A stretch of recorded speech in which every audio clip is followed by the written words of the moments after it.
roll. A few minutes behind 1:30, but we've got Aspen here to chat with you. We'll start with Curtis as usual, and just if you guys want to ask a question, just kind of acknowledge me, and I'll call you on you next. So, keep it to 2, 3. Yeah, keep it to 2, and we'll come back if we can. Cool. Yeah. All right. Well, Aspen, thanks again for the time. We really do appreciate it. Talk to me a little bit about, obviously you know what you need to do to move on to the playoffs, right? Is to get that quick finish. What are your thoughts on that, and just kind of knowing where you stand heading into this fight specifically? It's definitely an added factor as far as stress goes, but every fight's stressful in its own way. It's really a do or die situation. Get out there, get it done. I got to ask you too, as a veteran in the fight game, what do you feel like are some of the biggest things that need to happen to continue growing women's MMA and to bring it to that next stage? They got to continue to foster the talents coming up. Like, that's something I've seen with the UFC recently. They have not been doing. For an example, PFL is doing great. They're bringing on the 45 and they're fostering, like, they're putting work into it. They're like, hey, let's bring these people up, let's create a division. But like, you have the champs retiring, for example, and then they're probably getting rid of their 45, and then there's really no new fresh contenders. It's like, you got to keep bringing people in, and otherwise you're gonna have no talent in a stale division. Thank you. Right here, cage side. When you talk about the women's featherweight division, for a long time, PFL and Bellator, obviously you and Sarah McMahon, 35ers leaving, going to 45. Do you feel like this is actually a healthy time for the women's featherweight division? Because it's very rare that you're going to have two houses, specifically 45, that have like a level of depth to them for the women's 45 division. Very. I mean, it's still fairly new. Sure, the division's been around for a little while, but nobody's cared about it per se. You have two Bellator, they've been around the longest, but now you have two premier promotions that are trying to really get it to the forefront.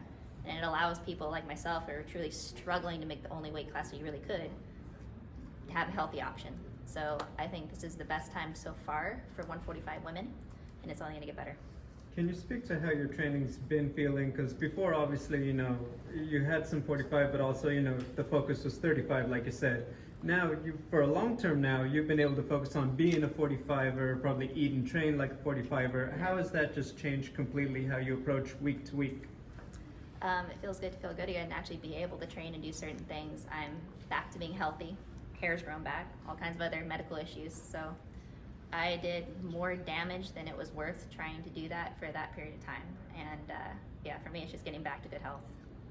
All right, over here in the center. Hey, Aspen.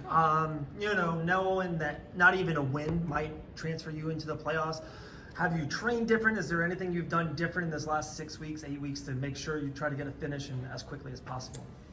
Yeah, no, I've been too much of a slow starter recently and really got to push that to come out.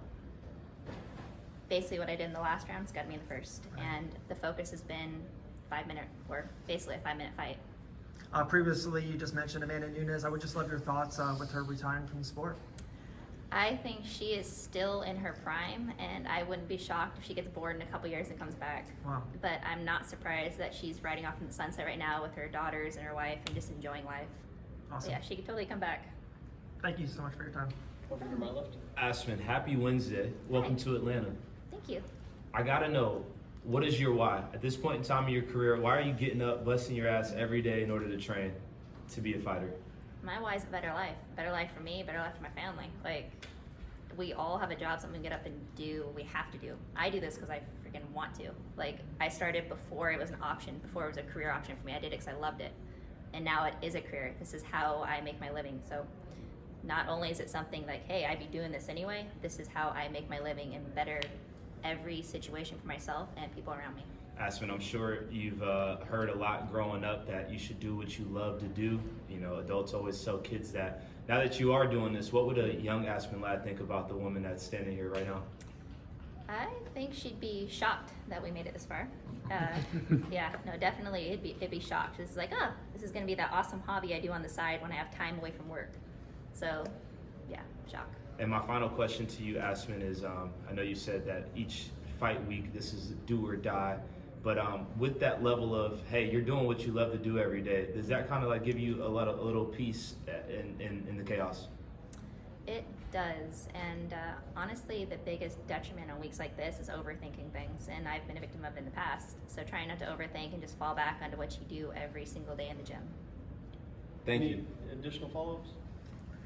Can you speak a little bit to the health struggles you were having when you were making 35, I can, yeah, if you'd like. please? Yeah, so I have an, as of now, undiagnosed autoimmune disorder and sores all over my body, hair all fell out, like it was bad. I was in pain 24/7 on antibiotics for over a year, and it was just a miserable situation for me. It's taken about a year for me to get fairly healthy again, and I haven't had any flare-ups in about 7 months, so I am happy as can be. Was there ever a point where perhaps, like when you were doing that and really the options at 145 weren't there in your own promotion, was there a time where you were thinking, maybe I can't do this anymore, I can't fight? I knew that I couldn't do that anymore. I remember telling my coach on, it wasn't even the last 35 cut, it was the second to last, like I can't keep physically doing this. Like I'm ruining basically my body, and I'm still fairly young. Like I want to be able to get to an old age, you know? So it was never I have to stop fighting. It's I gotta find something different than what I'm currently doing because I can't keep doing it. Have you thought about, if you get through this round and get into the playoffs and the finals, have you thought about what you would do with the $1 million? I'm fairly boring. I would pay off my house. Like, it's the first thing that comes to mind. Smart. It's not boring, that's smart. Final follow-up. Once upon a time, you were very close up there at bantamweight when they were looking for fresh blood and all that. Obviously, Amanda and her status in the sport. Yeah. Does it bother you at all this, like, that would have been nice to have at least, had my shot at her at least once? I would have. I think somebody just asked me that question recently. That's on my brain right now. And I think that she's like one of the goats of MMA. Of course, you'd want to fight her. And coming up, they did need 35 contenders. That was part of my problem. They had to have fresh blood for that division. But yes, I would have loved to fight her, and you still never know. Like, seriously, I think she will get bored. Thank you. All right, guys. That's all we got. Aspen, thank you so Thank you much. for the time. Awesome. We appreciate it. Thank you, guys. Thank you. Appreciate that.